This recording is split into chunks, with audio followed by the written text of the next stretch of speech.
Hi, I'm James from Chaosium. I sat down with Jason Dural and we talked about how to run playtests for tabletop role-playing games. Jason has had to test everything from scenarios to entire game settings, and he shares some of his top tips and tricks here. I'll jump across to that interview in just a moment, but first, remember to subscribe to the Chaosium YouTube channel. It helps us out and it lets us make more content like this.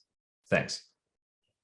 Um, well, there are different, obviously there are different aspects of a game that you can be running in a play test. I mean, you could be trying to test mechanics, in which case you need to just lean hard on those. Sometimes you need to just tell the players, like, all right, we're just going to do a lot of shooting things this session. We're going to do a lot of, I want to test my initiative system. I want to determine the difficulty modifiers for ranged combat. I want to determine how much damage people can take and how much it's still fun. It might be that you have a luck mechanic or some sort of a, say a grit mechanic that makes you not want to participate in shooting.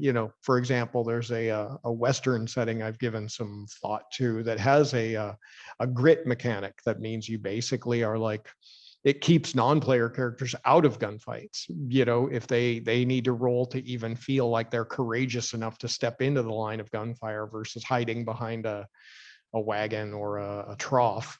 And so, and that keeps gunfights from just being these massive affairs with a whole bunch of guys all at once, which becomes not fun. But you need to basically be ruthless about telling your players, we're going to just test these boring mechanics. It's not going to be, or not boring mechanics, but we're going to divorce that from the actual narrative experience. And we're just going to test these mechanics. We're probably going to run the same fight over and over again.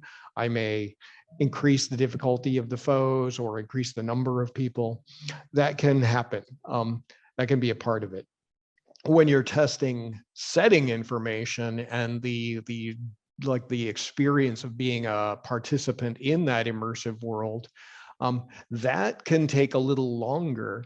And that's where you sort of like try to subtly enforce the rules of the setting. And you determine, like, you suggest something about the setting and you have to be ready to back away from it, almost instantly sometimes, and for example, with I keep using Lords of the Middle Sea because it's the active playtest I have now, but it is every so often, I make a suggestion about the setting and maybe that doesn't pass the player suspension of disbelief.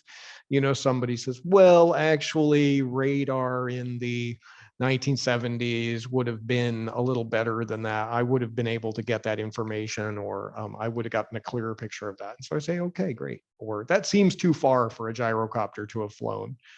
All right, then, good to know. And for example, when I'm playtesting scenarios for RuneQuest, every so often I'll just make I'll tell the players up front, I'm playtesting this. I've read through it thoroughly. I may have written it even.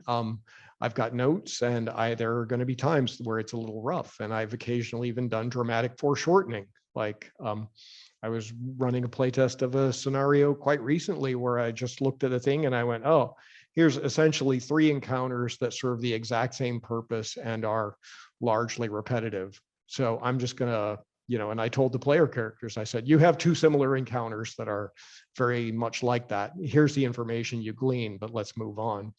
And frequently, I don't hesitate to stop. If you're playtesting, don't hesitate to stop the flow of play and just ask players for their experience or their thoughts about a thing immediately. Maybe it can be at a, you don't need to like right in the middle of a scene, but you can say, hey, everybody, let's take a break. You get a drink, people use the restrooms, they come back, they refill their snack bowls or whatever. And then you say, hey, about that last scene, did that make sense to you all? Was that clear? Was the direction there? Or do you feel that you're having a hard time? And sometimes, what do you think would be better? Like that fight, was that interesting enough? Too challenging? I personally find there's no trouble with iterating very rapidly. And you may not want the players to play through the same scene again. Like what if the villain were left-handed in this scene? That could be boring, but or had 2 extra henchmen.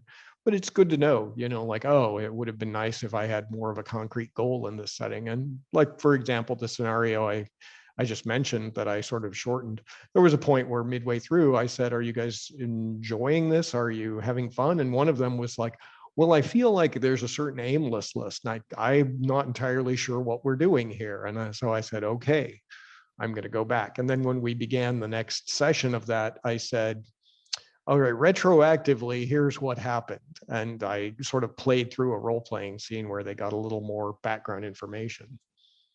Is there any things that you wouldn't do or things that you would take care to avoid when you're running a playtest? Never tell the players that their experience is wrong or that they got the wrong idea about something.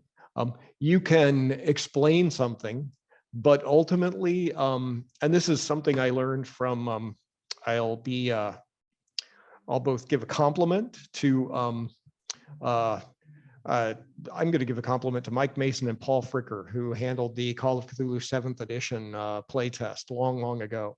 I took part in that, and my group and we had a lot of sometimes fairly strong criticism and feedback about it. And they were both complete mensches. They were absolutely wonderful and gracious about all of the feedback they got. And I think that, some of that they took it to heart. And as a result, the game product became much better. I mean, by contrast, I was in another playtest, and at a similar time, and the designers were extremely argumentative, and were actually, I could sense a growing tension between the playtesters and the playtest coordinators, to the point where it became actually rather unpleasant. And so I think that basically the experience should always be, you listen to what the players have to say, you're going for their experience, they're putting in time and effort, they're not getting paid for them. I can't think of any paid playtesting in the pen and paper space. And even if their experience or their takeaway is based on incorrect information, or somehow they got a wrong piece of advice, there's something to be learned from how did they get off on that tangent. And and it may be that they are right, and that the place that you as the game designer are starting from is incorrect. I mean, every so often, the pedant is the one who is accurate, and everyone else is wrong.